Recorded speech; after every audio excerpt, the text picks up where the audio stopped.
Hello, welcome to another edition of Defending the Den. I'm your host, Scotty Wazz. How are you all doing? Glad you can join me here for another episode, and one before the break that the Black Bears have, as they are off this week, and then it's a drive to the playoffs, and such a fun situation happening for the Black Bears, as Friday night brought them a nice situation for themselves. And we'll get to that. We'll get to that as Northeast comes into town for their only visit to Maryland this season, in the regular season at least. And the Black Bears, not that great a host, as they were, well, all right, let's just put it this way. Things got a little crazy in both nights. Whether you want to say one thing or another, there was rumors abound that the referee had beef with Northeast in general, and just got caught up in the crossfire of it. Some would say that the Northeast Generals kind of just lost the plot a bit, and when we run down some of the penalties at the end, you could say that. In any case, the Black Bears did what they could. They did what they had. They had something put in front of them. They took what was put in front of them, and they convert from there. We'll start off 12:03 into the frame, 12:03 remaining in the first period. So that's 7:57 out there. The only way to fly, and that's Christopher Crummins. He gets his first as a Black Bear. A great little pass by Trey Hinton finds Crummins in stride and boom, into the back, and then at Crummins' first as a Black Bear, 8th overall. Trey Hinton's 23rd assist. Jaden Sakira, his 17th assist. Black Bears up 1-0 before the middle part of the frame, and then things got a little dicey, as the Black Bears and Northeast have no love loss at all on Valentine's Day weekend. Very fitting, as the Black Bears kind of got into it again with Northeast, but Northeast then getting into it themselves towards the end of the frame. It's really started a lot of the situation there as a unsportsmanlike conduct for chirping at the referee a little too much from a player. So that's 2 minutes. That goes at the end of the frame, literally at the end of the period. They get that call, and the Black Bears open up on the power play. And 20 seconds into that frame, Tanner Duncan getting his 22nd of the year. A nice little saucer pass from Harrison Smith. Gets it to Duncan. Duncan hammers it home. That puts his point streak at 22 games. Won his 22nd goal of the year. Smith's 50th assist. No, 51st assist. Okay. Man, the NAHL stats, they need some help. So his 51st assist of the season. Ryan Franks gets his 19th assist of the season, and the Black Bears are up 2-0. And then after that penalty, a little more beacon happens. Black Bears go right back in to the power play because of a unsportsmanlike conduct situation. And William Esterbrooks puts it home. He gets a nice little feed from Smith, hammers it home near side. That's his 12th of the season. Smith's 52nd assist. Tanner Duncan's 39th assist. Black Bears up 3-0. Then there was a checking from behind call after that. That started up a little ruckusness.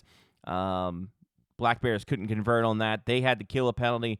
And then there was a bench minor from Northeast that they had a little bit too much chirping from the bench. So a lot of talk on this, and a little bit of action overall. But Black Bears end the period up by a score of 3-0, out shooting Northeast 29-10. Then things get a little bit dicey, even more so. Starts off with Northeast getting a penalty, and then situation with the net down the other end.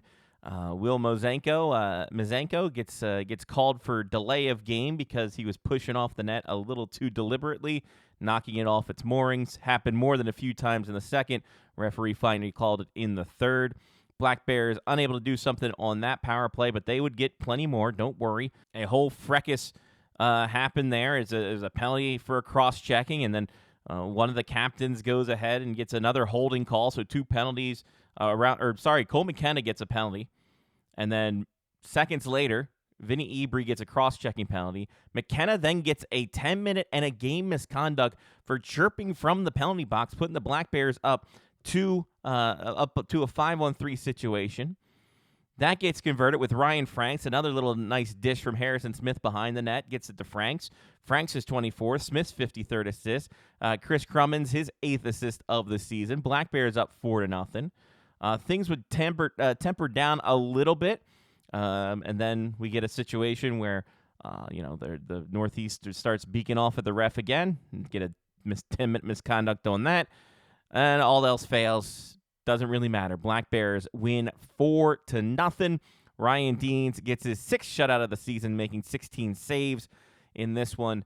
So a big win for the Black Bears. That win also clinched a playoff spot for the Black Bears, as they clinch a playoff spot almost 2 months before the end of the season, which is pretty dang good. Very super early to have that. So nice to have, but you also have to think, well, now you got to work for that bye week. Now you got to work for that first spot. You want to finish first in the division, first in the league, so you have that home ice advantage when you get to the Robbie Cup final. Then Saturday happened. Boy, howdy, there was something going there. Started off 5:44 into the first period. Black Bears kind of controlling play. Northeast giving the Black Bears little fits. The thing about Northeast is their forecheck really gave, and really their pressure, man-on-man pressure, gave the Black Bears a little bit of fits because they would instill that, and then they would have to dish off and make ill-advised passing and kind of turn it over a little bit. But Northeast takes advantage of it. Alejandro Bloom with 5:44 remaining knocks in the rebound. Past Dom Gatto makes it 1-0 for Northeast. They had a contingency of fans over on that side cheering them on. So that happened. No penalties in the first period. They make up for it by and large in the second period, folks, as we get to that point now. But first, we get a nice little play from Jaden Sakira, who would be the recipient of a nice little pass play. Good play in the neutral zone by Daniel Johnson, getting it up to Trey Hinton. Hinton finds Sakira. Sakira just waits. Didn't see an option on the near side. Then a nice little tuck around on the wraparound as he tucks it in for his 23rd of the year. DJ getting his 16th assist. Hintz getting his 24th assist. We are tied up at 1. And then some scary moment that happened as Chris Crummins and Robert Savellino. A situation where Crummins is going down with speed. Savagilino, kind of on him checking, pushes him a little too much far off on the boards with that speed. They both get tangled up and go down. Crummins hits hard on his right in his chest into the backboards. Savagilino gets his shoulder caught up too. Crummins is down for a while. The MedStar Health team did a great job staying with him. Also, the Northeast athletic trainer also being around there to help out. So he was down for a bit. Super silent Piney Orchard Ice Arena, but luckily Crummins was able to come to and was able to get off the ice, and obviously he was done for the rest of the game.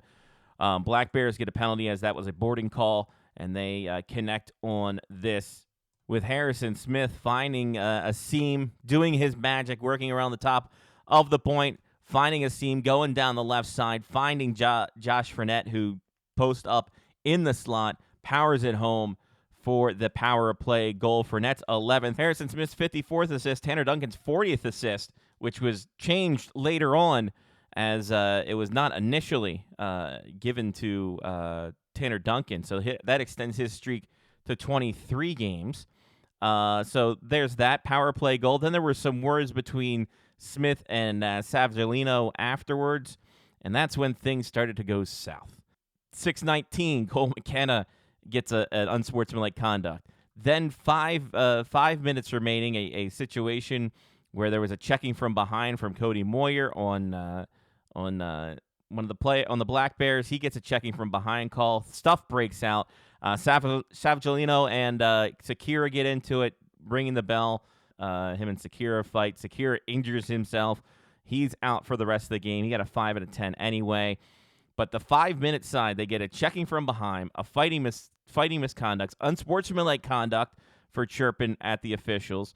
The check from behind was a 2 and a 10. Then the unsportsmanlike conduct for another from the bench. So things getting crazy there.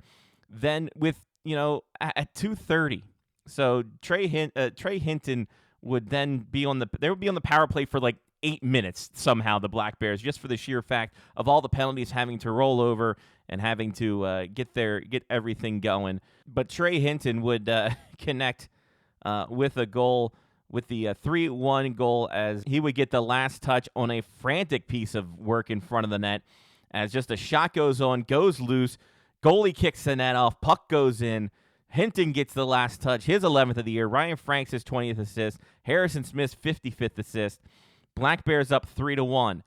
This is when everything exploded, ladies and gentlemen. Things went wacky, as just people were upset that the net got kicked off, the goal still counted. Sure, great, whatever. Then the referee didn't like the Northeast players and the bench going at him, so unsportsmanlike conduct and a 10 for 2 and a 10 for a game misconduct for the same player for Steven Fabiano. Then you get a bench double game misconduct from the bench for the coach. We'll get to him in a second. Then 3 more 10-minute misconducts, or 2 more 10-minute misconducts, another one for Fabiano, and then one for Finn Connor. Then Brian Erickson, the coach of Northeast, goes haywire. If you remember the 2023 playoffs, he threw an iPad on the ice because he didn't like the review call. Then he throws his clipboard, his iPad, the sticks, and somehow there's a chair there that I guess the backup was sitting on. He hucks that onto the bench in a very Bobby Knight fashion. And, he goes crazy, go nuts. And boy, howdy, that was something else. So all told, a ton of penalties. Only penalties of the game happened in the second period. So, the Black Bears, a situation happening, a fun situation going on. The Black Bears had a continuous power play for what seemed to be most of the period. They would have a power play going into the third period, less than 5 minutes in. We'll call it, because of how math works, 4:46 into it. Trey Hinton gets his second of the game. A beautiful pass from Vinny Gloss, who gets back into the lineup after having a lower body injury for several weeks and months almost. But a good play by the defense, and Gloss picks it up and works it down to Hinton, give and go, and a nice little pass just to Hinton. He goes backhand into the back of the net. 4-1 for the Black Bears. Hinton's 12th. Gloss's 4th assist. Brady Ames getting his 12th assist of the year. Black Bears up 4-1, and that's what the count would be. Dom Gatto making 13 saves on 14 shots, getting the dub in this one after kind of getting a revenge after the Saturday night up in Northeast a few weeks back. So a big sweep for the Black Bears overall in what was probably one of the craziest weekends that didn't involve a playoff game. You could tell. So it's a great, one wacky time. I can't say even a wonderful time. Just a crazy time overall. Obviously, thoughts with Chris Crummins and with Jaden Sakura for their injuries on the situations. Crummins was supposed to be at the top prospects this week. Obviously, that didn't happen. So we'll see and try to evaluate and kind of let them evaluate. I'm not going to do anything. Just work at hospital. I'm not going to evaluate nothing. So we'll let the MedStar Health team evaluate both those fellas, and hopefully they'll be back in due time. The Black Bears at least get the X, as X going to give it to them, as they have clinched a playoff spot, and they currently sit, obviously, first in the East, 78 points overall. That puts them 19 points ahead of Maine, even though Maine does have a game in hand, and that puts them 20 points ahead of Rochester in second, but Rochester has 3 games in hand on that. Those will obviously bypass this week with the Black Bears being off. But New Jersey Titans in 4th, Northeast Generals in 5th, Danbury Hat Tricks in 6th. That's interesting. Danbury playing pretty well. They're looking to get their first playoff bid in a minute.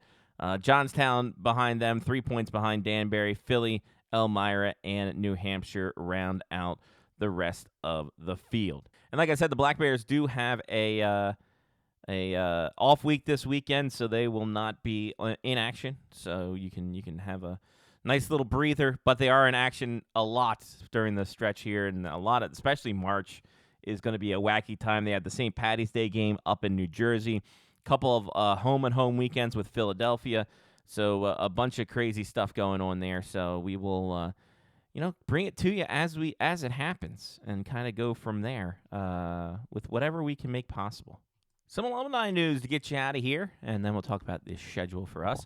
Tyler Young, he got the lone goal on Friday night for the University of North Dakota in the 1-0 victory over Miami University.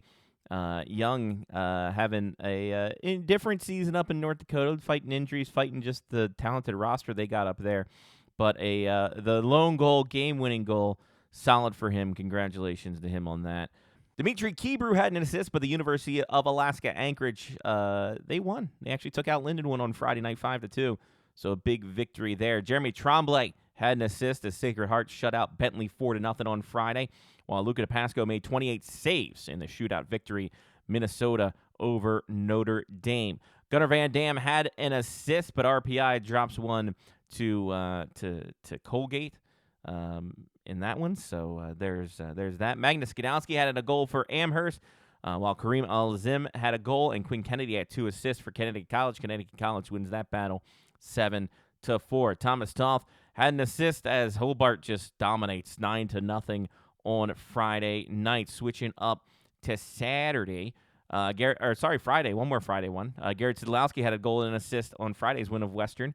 So a big win for them. Sam Stitz on Saturday had a goal, but Air Force wins 5-4, taking 4 of 6 points from Mercyhurst. Trey Scott had 2 assists and the shootout winner as UConn beats Maine in overtime 3-3. Tanner Rowe gets his first at Ferris State as Ferris State shuts out Northern Michigan 6-0. Brian Huggins had an assist, but Lake State fall in overtime on Saturday, while Sebastian Speck had a goal and an assist as Endicott College won 6-2 over Nichols on Saturday. Jude Curtis also had an assist for UMass Boston, but they dropped a tough one on Saturday. So that's all we got for you, folks. Not going to do a show next week, obviously. There's not going to be much to talk about. Boys are out of town, so we're obviously don't have interviews this week or next. But we will have interviews and stuff soon as we gear up for the road to the Robbie, as everything is looking pretty good. So we'll talk to you guys then. Check out Defending Den MVP. We will have updates and stuff as it becomes available on the Twitter. And then, yeah, that's all we got from now. I'm Scotty Wazz. Take care of yourself and someone else. This has been Defending the Den, part of the Face Off Hockey Show media faction and podcast monsters. Like I said, check us out, Defending Den MBB. And for all media availability and road game reports, you can go check on clutchandcrabhockey.com. Thank you all for listening. I appreciate it. Be safe, be healthy, and we will talk to you in a couple weeks when the Black Bears get back in action. Until then, peace.